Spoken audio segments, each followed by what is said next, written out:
I want to be living long enough that when my kids and other kids are polled and asked, do you think your life will be better than your parents? 90% of them will say, yeah, far better. I'm going to live till I'm 150 and I'm going to live a healthy life, and because of what technology can do for me. Not the current situation that we have where if you poll kids right now, the vast majority of them say, I don't think my life is going to be as good as my parents. I'm Patrick J. McGinnis, and I coined the term FOMO. That's short for fear of missing out, and it's why some people end up following the crowd when they should be blazing a trail of their own. But if you want to achieve greatness in business and life, you've got to break free.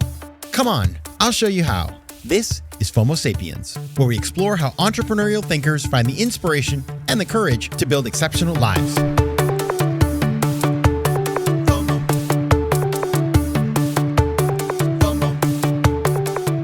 Welcome to another episode of FOMO Sapiens, the show for entrepreneurial thinkers. Today I have a truly entrepreneurial thinker on the show talking about big ideas, and he is taking his entrepreneurial acumen and he's applying it to the sphere of public policy and kind of how to make our world work better, particularly when it comes to our digital rights. So it's a big topic, and the man to talk about this is Frank McCourt Jr. He is the executive chairman of McCourt Global, a private family enterprise working across real estate, sports, technology, media, and capital investment. He's also the founder of Project Liberty, a far-reaching effort to build an intranet where individuals have more control over their data.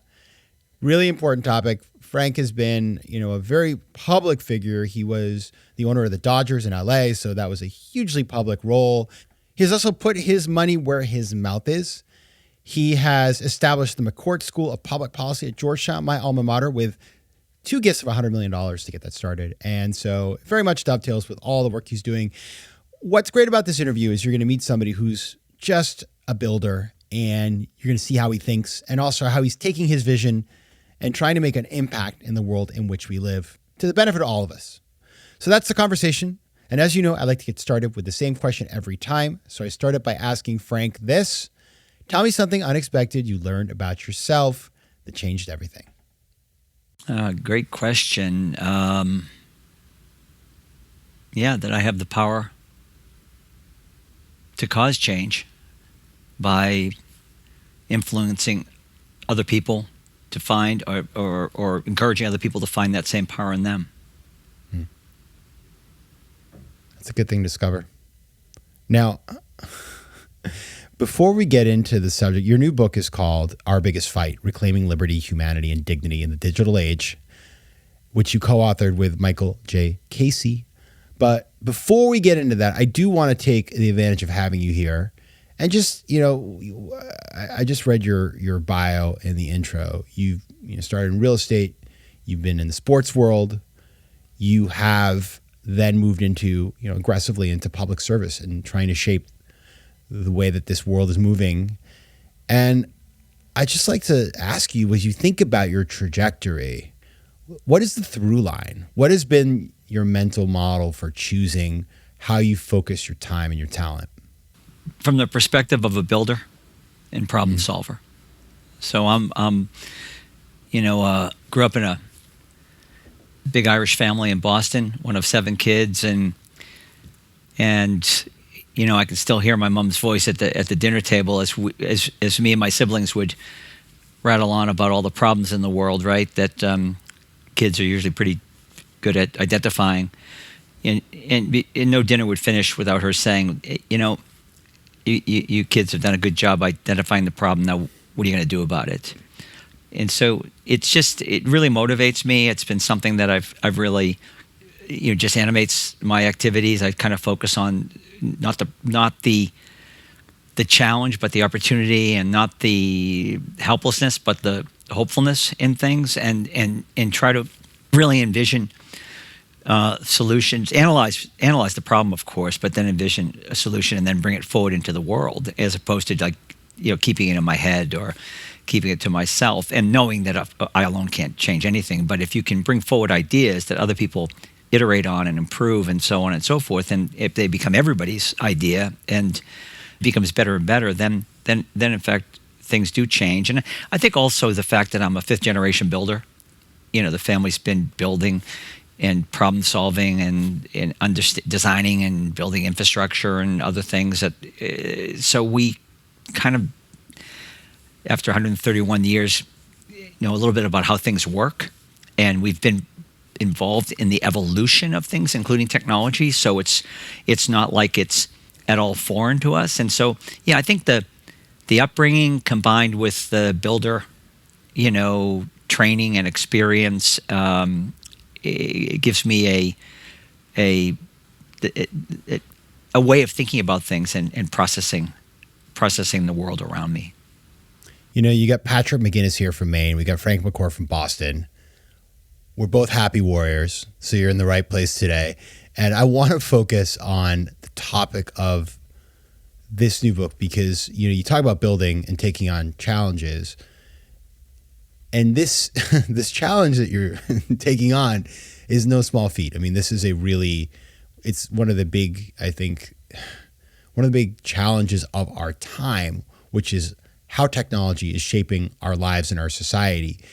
But just to get started, your book, Our Biggest Fight, what is the big idea in this book? Connecting this to what I just said earlier, I think the biggest idea of the book is converting helplessness into hopefulness by returning and reclaiming our personhood from big tech's machines. And I think that kind of says it all. And I see and feel the same problems, Patrick, that you see and feel with that are being caused by the current technology, ranging from lack of civil discourse and mis and disinformation and the foreign power influence in our elections to the harms to children. And we, rather than be paralyzed by this and feel like, oh, this is just the way I guess it is, and we'll kind of just all be resigned to mopping up the problems or living with it, let's fix it so that this awesome technology can be used to, in a much more helpful, constructive, harmonious way with society's objectives. And that's what it's about. That's what Our Biggest Fight is about, and that's why it's our biggest fight. Because big tech is, they're powerful, companies and platforms, call them what you will, that are sitting on the most valuable information in the world, and that's everything about us that they've mapped.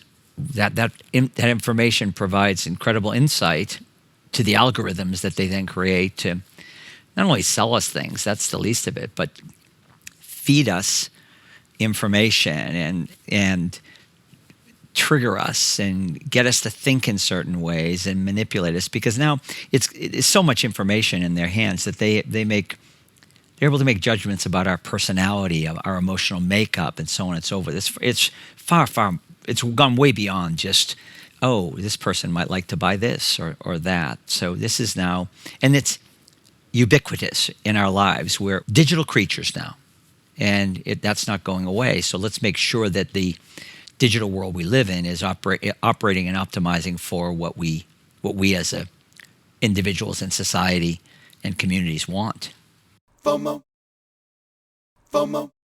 One thing that really struck me as I read through the book is, you lay out things don't feel quite right. Like if you stop for a second, put down your phone, which we should all do a lot more, and you look at the problems, whether it's sort of like the lack of civil discourse, the paralysis of our government, the cultural disunity, a lot of these things that, kind of crept up on us.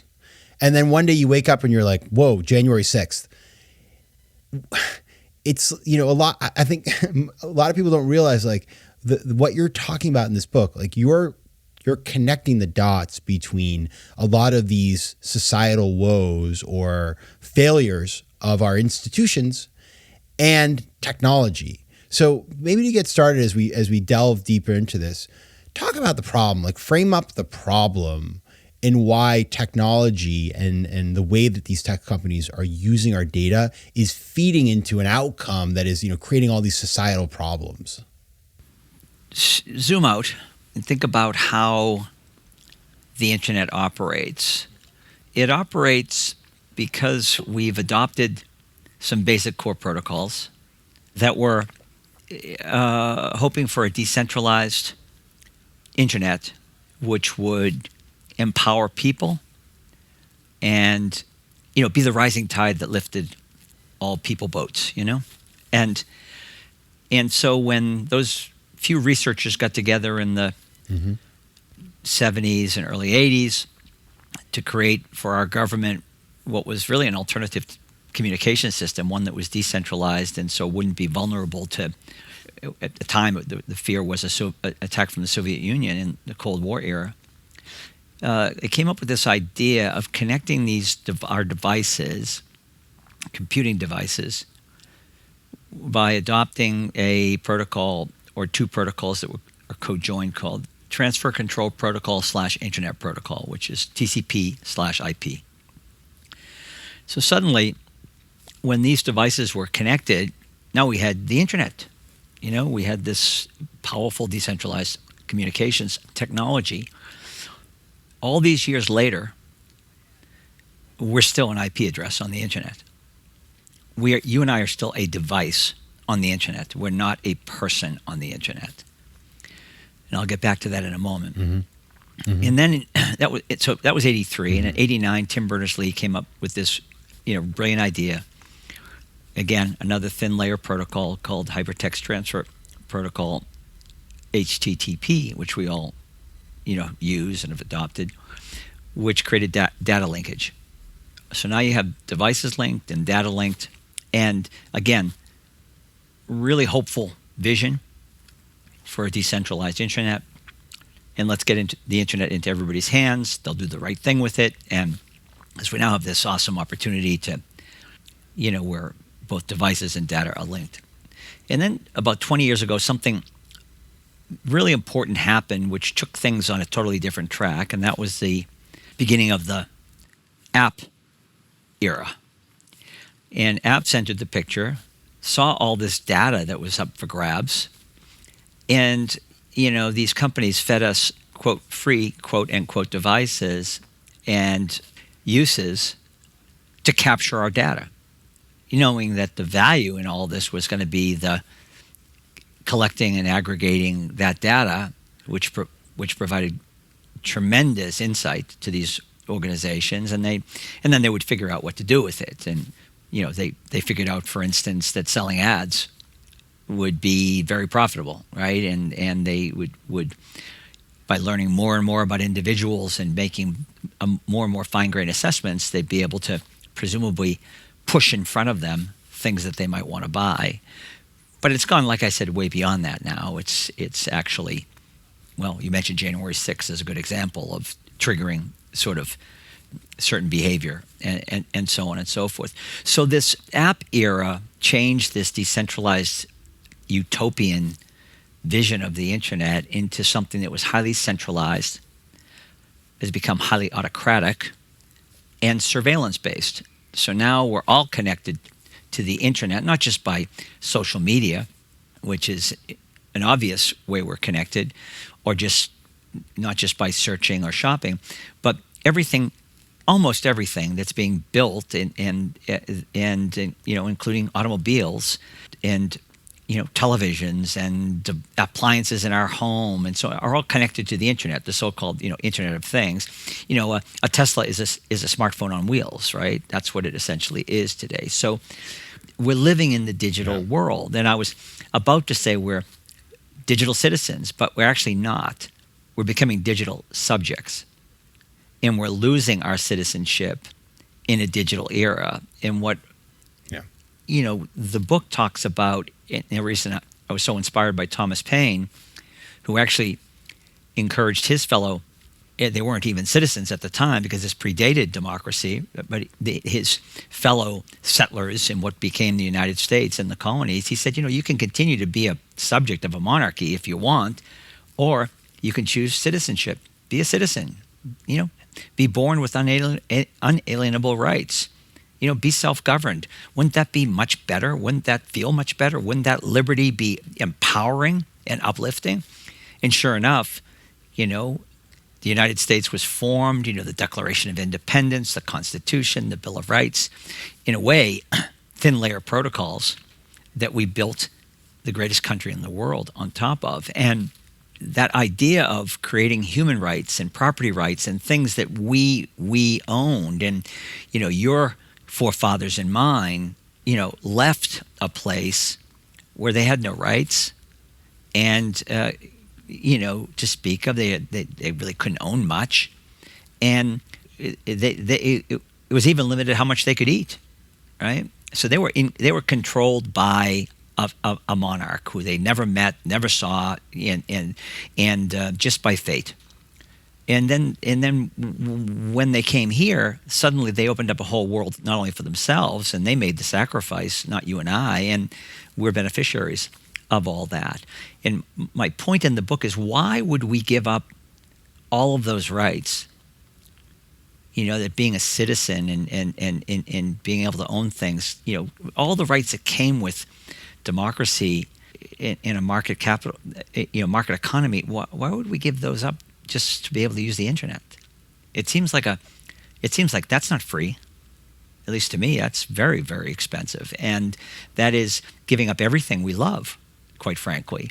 And so let's be citizens in a digital world and have the same values and ideals updated for the 21st century, be embraced by the technology we use, as opposed to having one set of principles in our democratic operating system and a totally different set of principles in our technological operating system, and they're totally different systems. They're not in harmony at all. And I would go so far as to say democracy will not survive with autocratic, centralized surveillance technology. Autocracies will do awesomely well. Yeah, I mean, that's like the best place for an autocracy to thrive is in a place where you are centralizing and stripping people of their individual rights. And you write in the book, and this was really, I wrote this down because I thought it was striking. You said, in the internet era, you have been stripped of your rights. You have no agency. You are not a citizen. You are a vassal, a serf, a subject beholden to the demands of your digital feudal overlords. That's pretty stark. And I just wonder, as we think about that, so, it's a really important reframing of, it's like, oh, I love TikTok. Well, that's nice. But if you flip the way you think about this and recognize that you're being manipulated in a bunch of different ways by all of these devices and apps, then it's not so enjoyable.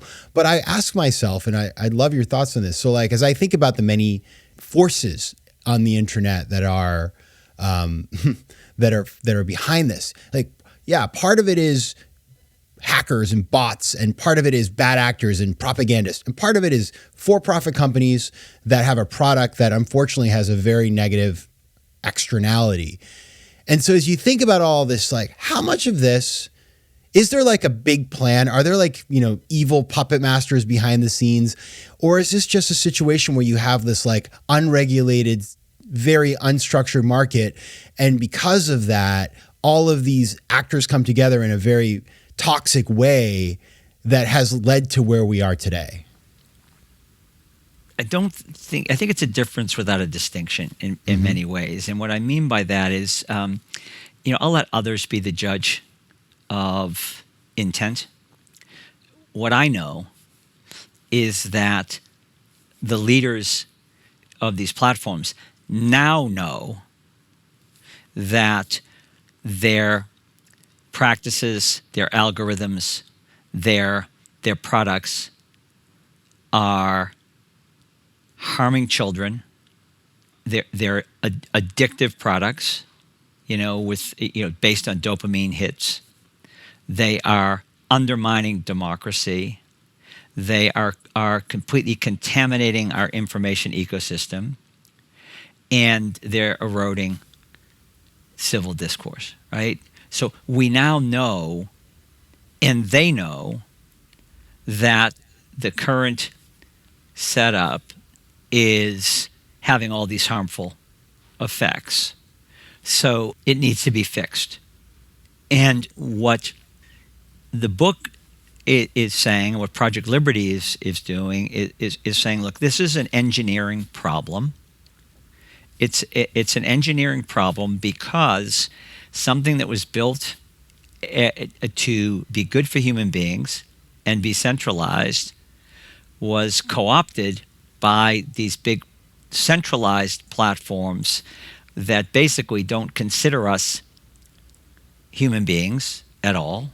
They're just mining information about us and then doing stuff with it to make money and gain the power and the influence that comes with that. So regardless of the intentions, and I think each company probably had leadership with different intentions, and again, I think that's for other experts to opine on. And what I know is that they all know now that the current architecture is broken and it's doing a great deal of harm, and they're not fixing it. And I find that very upsetting, and which is why I and the others in Project Liberty have come forward with a fix to this, which is basically yet another core open source protocol, which would give each of us agency again, ownership and control of our data. We'll decide who gets to use our data on what basis. The new apps that get built will click on our terms and conditions of use. We won't be clicking on the terms and conditions of use of big platforms that the biggest thing these terms and conditions do is make it a nuisance, right, to use the internet, because you have to keep clicking on and getting by. And you just want this. We only have one internet essentially that we can work with right now, so there really isn't a choice. We need to create an alternative, give people a choice, an alternative that's just as easy to use, just as fun to use, just as much more informative because we take all the garbage out of the system, and much more trustworthy because you have to be a person to be on it, or at least be able to verify that you're a person. And it's the data is not centralized where it's super hackable. It's decentralized, and there's shared state. And the network effect is available to anyone that builds on it because the data is part of the internet itself. It's not the property of a few platforms, etc. Oh, and the apps are interoperable in our social graphs, to use the technical term of what our data looks like to these big platforms. It's everything about us, our relations, our behavior, what we do, where we go, how we think, how we're going to react, etc., as well as what we'll buy and how we shop and what we search for. All of that social graph information should be ours and be portable. And this is all doable. And so let's do it. Let's fix the engineering problem, and for the first time have an internet where we're not a device on the internet. We're a person, and we can't pretend we're someone we're not, and we can't pretend we're 10 people, and you can't be a machine just spewing out whatever. There's integrity restored to this incredibly powerful and I would say vital piece of technology that we all now have grown dependency on. And imagine an internet with integrity restored, what that could do to protect kids, and what that could do to strengthen democracy, and what that could do to advance the pursuit of knowledge, and so on and so forth. I'm hugely optimistic about the future if we can fix this. I want to be living long enough that when my kids and other kids are polled and asked, do you think your life will be better than your parents?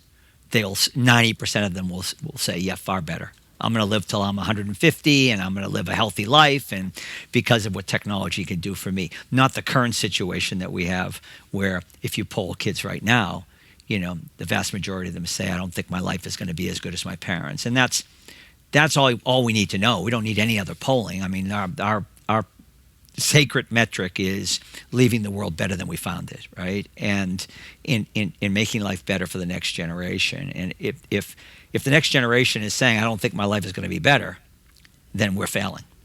And let's fix that. And I'm glad you pointed out that a lot of the problems we're having right now in society can all be linked back to how the tech is designed and how it is impacting our lives in causing these problems. And by the way, problems that we have to address that are sucking up massive resources, massive time, energy, and precious resource that could all of that time and creativity and money and so forth. Imagine if it was redirected towards actually solving the other problems that we can't get to because we're spending so much time arguing with each other or debating if, we don't even have a shared set of facts. Hard to solve problems when you don't have a shared set of facts, and so and this technology is designed to keep us in a triggered state where we will always be arguing and defending our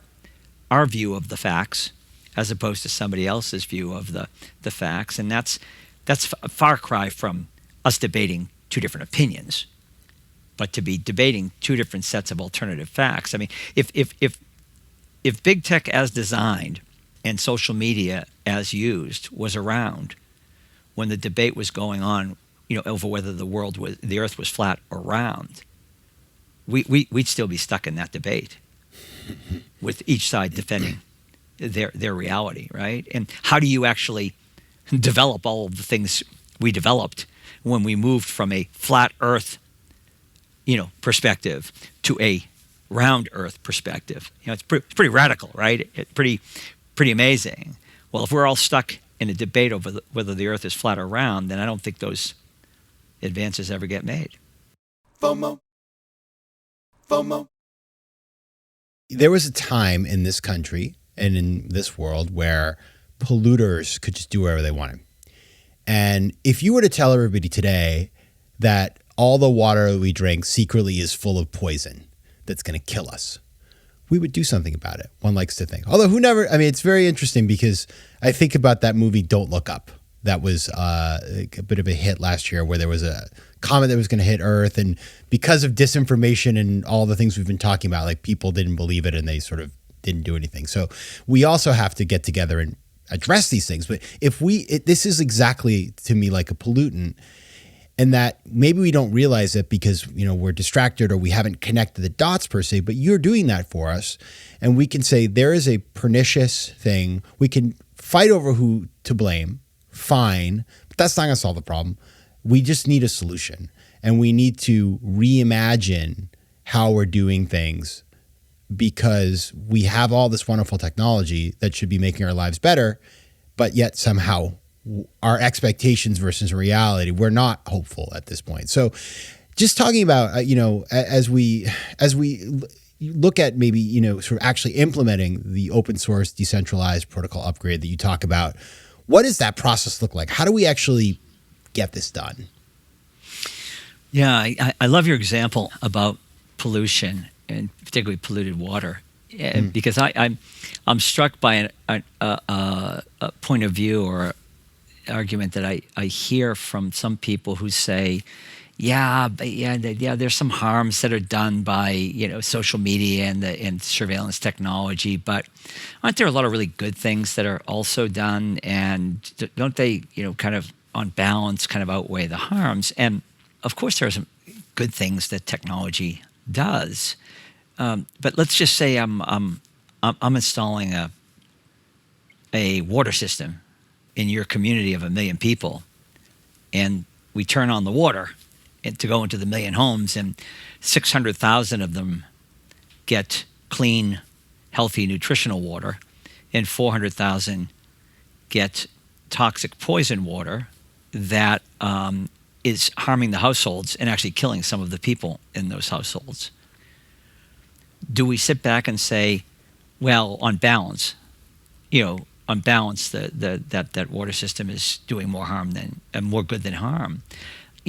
I think not. I think we are outraged, and we say this is a scandal, fix the water system, contractor, fix the water system municipality, fix the water system government, whoever's responsible.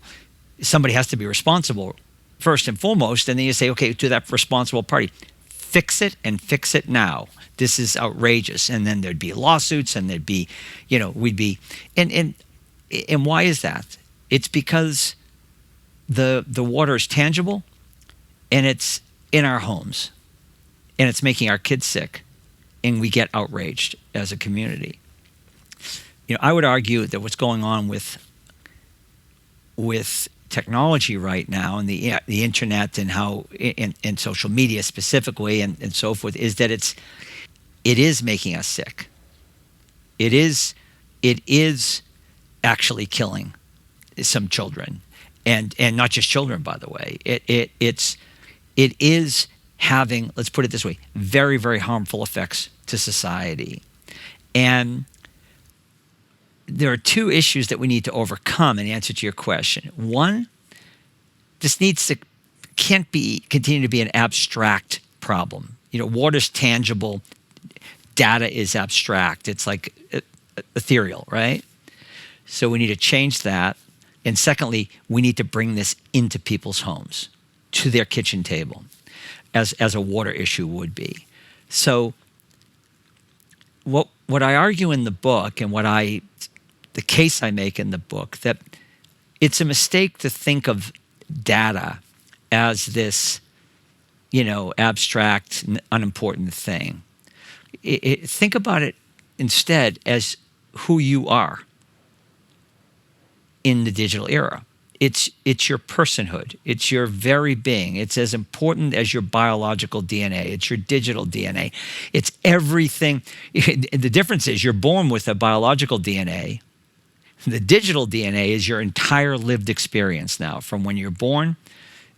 And by the way, your biological DNA is going to be digitized, and till you die, until you die. That's your life captured in a digital format, right? So it's not this abstract thing about like data. Why should I care? No, it's you. And right now, you don't own you.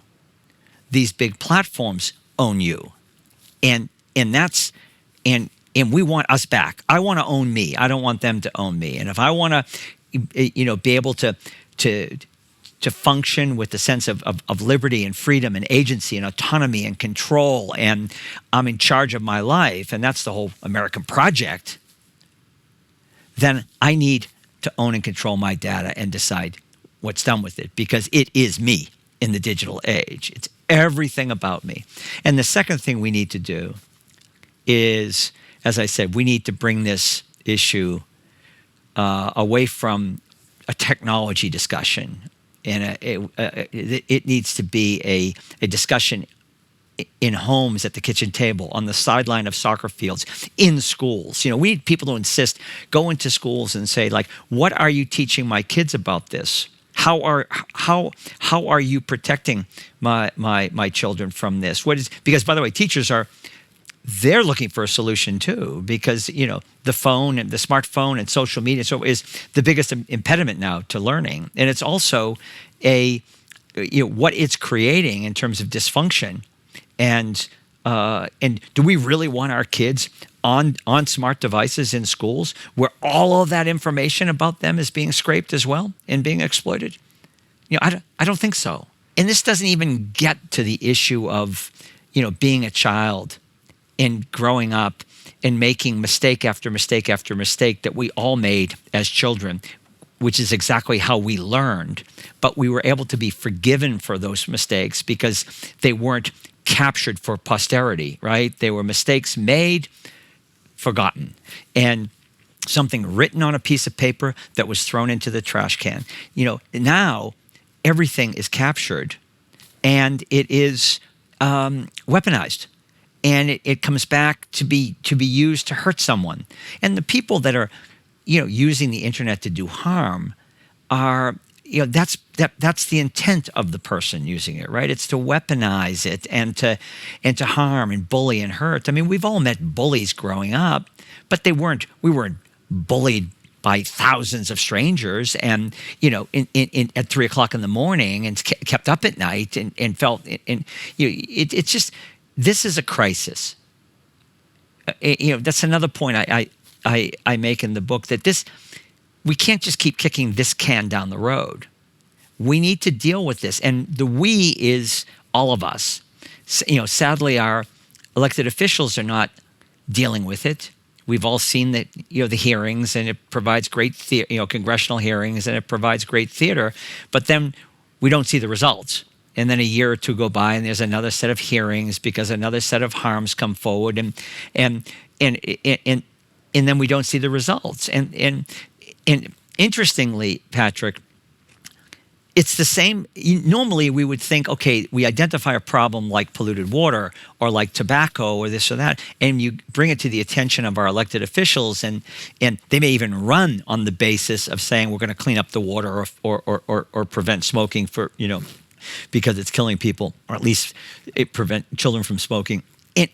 But our political system is disabled now by the same technology that we're talking about, and so these elected officials are big tech is in their ear and writing checks to support them, and they're using the very platforms that I'm talking about to get reelected. And they've figured out that the most extreme behaviors get the most clicks too, right? And get the most followers and raise the most funds. So it's just very, very poorly designed technology if your societal goals are protect children, a pursuit of knowledge and truth, and strengthen, self-governance and democracy and civil discourse and so on and so forth. We're optimizing for something very, very different, and we're all left here with this kind of wobbly situation where we're wondering, like, what the heck is going on here? Well, what's going on here is that we have,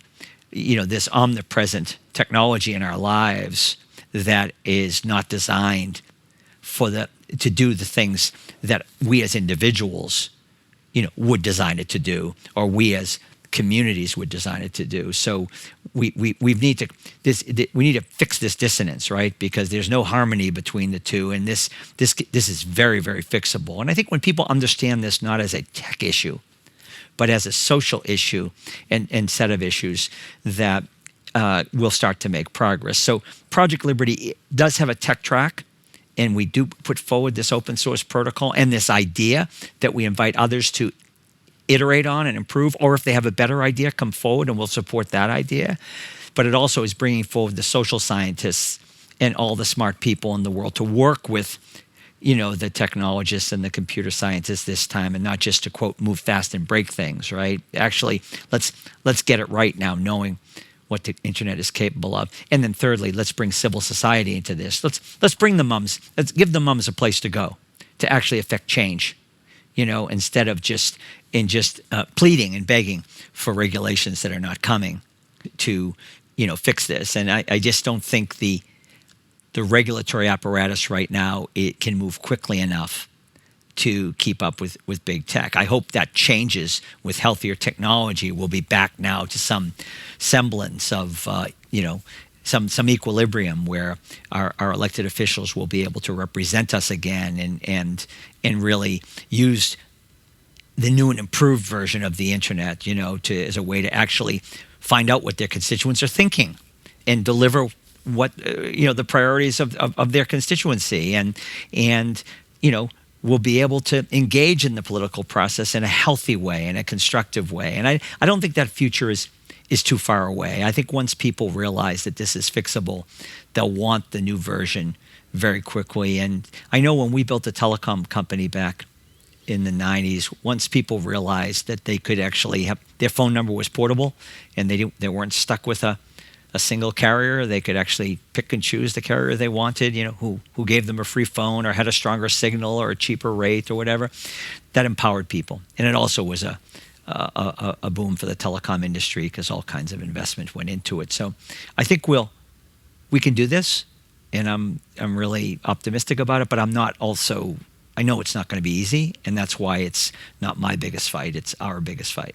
Yeah, it needs entrepreneurial thinkers from all the aspects of our society, whether it's from the business side, the policy side, to just step back for a second and you've given us a roadmap, and then within that fill in the blanks about how we can all work together to change the way we're doing things. So it is it can't just be one person imposes this, even that's not the society we live in. But if we don't start asking these questions now, we're tiptoeing we're like tap dancing our way into a really, really bad place. Yeah, it's kind of like the frog boiling, right? I mean, it's just the water gets hotter and hotter. And then there's AI, which makes the water so damn hot that it just gets really ugly. Yeah. Now, you make a great point because, generative AI is, first of all, algorithms are AI. We've had AI for a long time. Yes. And this next more powerful version of the same model is going to make what's wrong worse. It's not going to make the harms better. It's going to make them worse. And I would just argue and suggest that logic in common sense says, let's fix what's broken before we make the next more powerful version of the same. Let's not just barrel ahead with a more powerful version of a broken model. And it makes no sense. And what artificial intelligence, in the next generation and the one after can do for humanity is going to be breathtaking if it's handled correctly.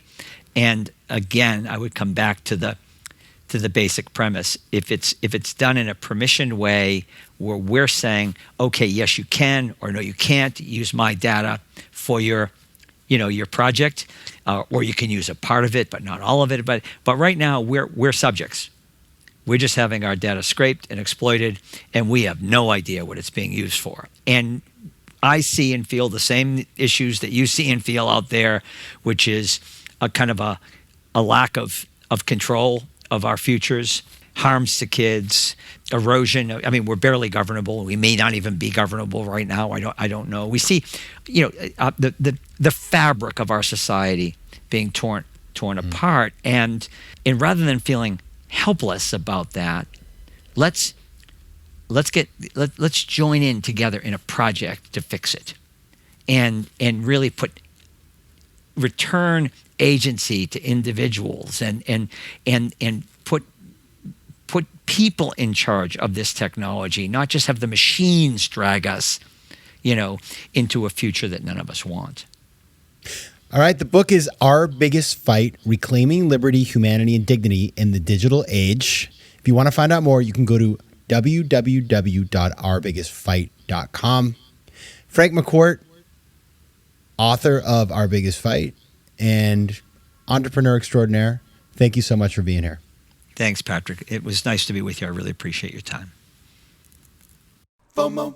If you like today's show, please be sure to rate it and recommend it to your friends. And as always, you can find me on Instagram at Patrick J. McGinnis, on Twitter at PJ McGinnis, and on the web at FOMOSapiens.com or PatrickMcGinnis.com, where you can get all kinds of free resources to live a more decisive and entrepreneurial life. FOMO Sapiens is recorded in New York City. Theme music is by Mike McGinnis, and editing and post-production is by Josh Elstro. If you like today's show, please be sure to rate it and recommend it to your friends. And as always, you can find me at FOMOSapiens.com and at PatrickMcGinnis.com. To advertise on FOMO Sapiens, reach out to contact@FOMOSapiens.com.